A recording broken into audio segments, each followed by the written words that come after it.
Ka jalqabaatiin koomishiniin sarbama mirgoota namummaa idil addunyaa qoratu dhaabbanni mootummoota gamtoomanii Itoophiyaaf hundeesse miseensonni isaa yeroo jalqabaatiif torbanoota darban keessa Itoophiyaa deemaniiru.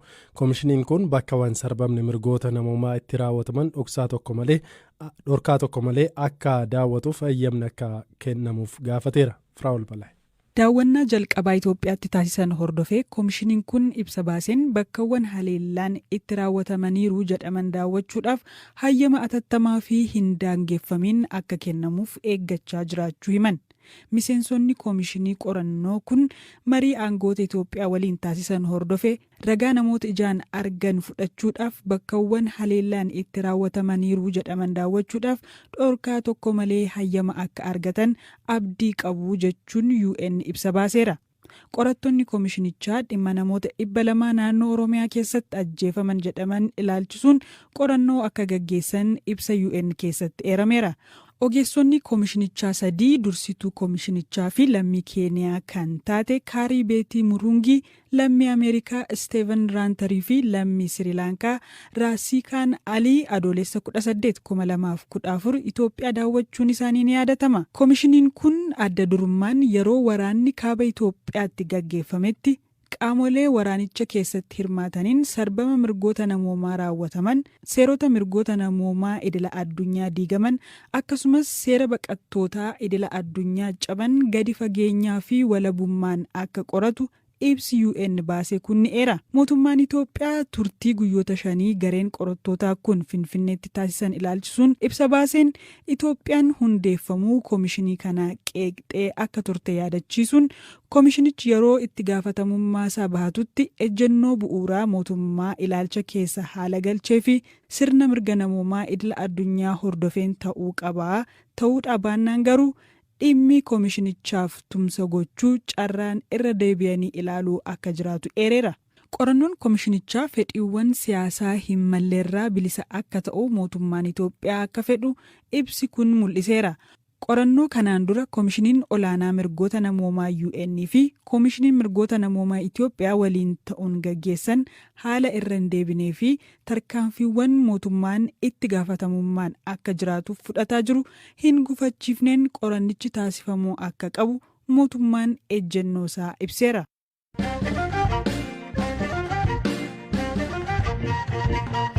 Magaalaa Finfinnee fi godina addaa naannawaa Finfinnee keessatti waqtii gannaa kanaatiin walqabatee ji'a adoolessaa keessa qofa namoonni 9 bishaaniin nyaatamuun lubbuu dhaban. Ogeessa sabquunnamtii uummataa koomishinii sodaa balaa fi abiddaa magaalaa Finfinnee obbo Nigaatumaa immoo BBC'tti akka himanitti namoonni lagaan lixanii lubbuu isaanii darbuun irra deddeebiin dhaga'amaa jira. ይሄ ክረምት ከገባ የሁለት ሰዎች ህይወት አልፏል። እንደዚሁም በተለያዩ erga ganni kun galeetii lubbuun namoota lamaa sababa lolaan darbeera. Lolaan manneen jireenyaa seenuunis qabeenya irratti miidhaa guddaa geessise. Keessumaa sanbataa fi dilbata darbee Addis Katamaa, Lammiikuraa fi Aqaaqii Qaallittiitti lolaan miidhaa geessiseera. Kanaan achi lolaa olii wal qabatee osoo hin taane namoonni laga seenuun lubbuun isaanii darbu irra deddeebiin mudataa jira. Har'allee bakka lamatti reeffa namoota lamaa baafneerra.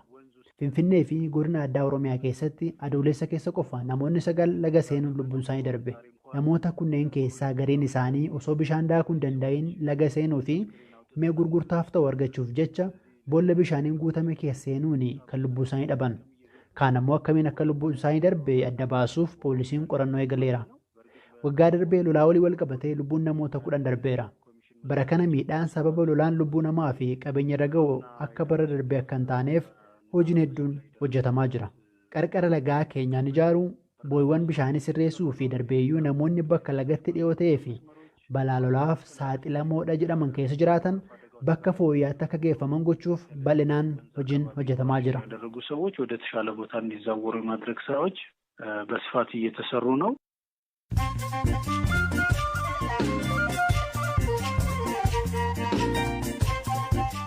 Kan dhaggeeffataa jirtan sagantaa raadiyoo BBC Afaan Oromooti. Oduuwwan gaggabaaboon isinitti hima. Itiyoophiyaan dhiyeessii boba'aa naannoo Tigraayiif eeyyamuun bakkeewwan deeggarsa nyaataa hatattamaa barbaadan akka argatan gochuu qabdi jetti Ameerikaan. Imbaasii US Finfinnee jiru midhaan nyaataa dhaabbatni tola ooltummaa Kaatoolikii Itiyoophiyaa naannoo Tigraayiif raabsuuf qopheesse sababa hanqina boba'aan kuusamee akka jiru himeera. UN'tti bakka buutuun US Linda Greenfield torban kana booda ardii Afrikaatti yeroo jalqabaaf daawwannaa akka gaggeessan himan. Kunis odeeffannoo dhiibbaa qaala'insi jireenyaa nyaata irratti fide ilaaluuf yoo ta'u, lafa gabaa buufataalee oomisha nyaataa daawwachuun qonnaan bultoota waliinis mari'atu jedhame. Kunis ardiin Afrikaa ofumaan hanqina midhaan nyaataa akkaataatti furtu irratti deeggaruuf yoo ta'u, Gaanaa, Yuugaandaa fi Keep Verde daawwatu. Godaantotni Itiyoophiyaa kumaatamni Saawud Arabiyaatti yakka adda addaatiin himatamuun mana hidhaa turan yeroo adabbii isaanii xumuratanis biyyatti deebi'uuf akka rakkatan himan. Godaantotni kunneen mana hidhaatti gara bakka tursiisa biraatti akka dabarfaman himuun biyyi keessanis fudhachuun barbaanne akka jedhaman BBC'tti himaniiru.